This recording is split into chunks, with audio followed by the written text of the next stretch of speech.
Did you know that less than 1% of people are naturally, extraordinarily gifted at something? Think genius, think savant. Do you know what that means for us, the other 99+% of people? If we're going to do anything great in this life, it is going to require discipline. That's the truth. If you are going to accomplish anything extraordinary with the days on this planet, it is going to require you pushing through the discomfort and embracing the grind and disciplining yourself. If you want to live your best life, your absolutely best life, you got to do me a huge favor. You got to watch them choices you make. People make bad choices. They wake up and make another bad choice. They make another bad choice. Now they got a habit of bad choices. And they like, how did I get here? Choices. How did I get here? You trying to get to certain places, but you ain't making the choices that's going to get you there. You all in your feelings. The cause of laziness is a craving for comfort. It's wanting comfort. Ultimately, your problem is not laziness. It's the worship of comfort which produces laziness. It's that I don't want to do anything that I don't want to do. It's believing this lie that if it doesn't come completely natural to me, if it's not easy, then I shouldn't have to do it, or maybe I'm doing the wrong thing. You can lie to yourself and then you don't need discipline. You can tell yourself everything's okay and then you don't need discipline.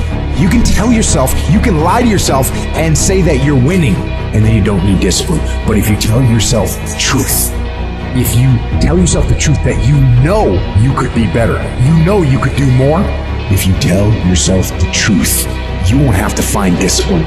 Discipline will find you. The greatest version of you is not the I can do anything version of you. The greatest version of you is the disciplined version of you. The greatest version of you is the version that has parameters. No, I don't do that. I don't drink that. I don't go there with these people. I'm focused. I have a prize that's in front of me. I know what I'm supposed to do, and that ain't it. I have to stay right here. You can become godly through discipline, not easy, not just because you feel like it, that sometimes you have to honor the grind. There's got to be some type of discipline attached to whatever you want deliverance in. And what I'm telling you is the battle never changes. Every day, you have to get self-control.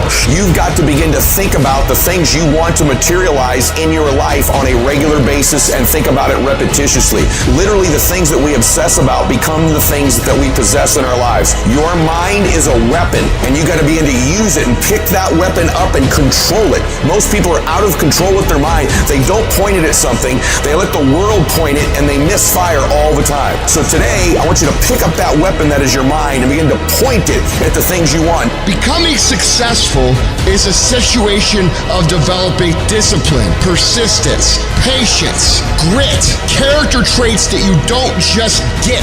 You are not fucking born with. It's going to come down to you developing the ability to do the things that you don't feel like doing because you know that it's the right thing to fucking do. So often, we want to blame circumstances for the way things are. We want to blame genetics for the reason we're kind of fat. We got all these problems. But might I suggest, the problem is the pattern of your response. But you can't change the product if you don't change the pattern. You can't change the way your career's going if you don't start changing your work ethic and your work habits and your interrelations. You can't change your wisdom unless you change your input, because the problem is the pattern. Whatever's going on is your fault. It is your fault. Accept that, own it, and then deal with it.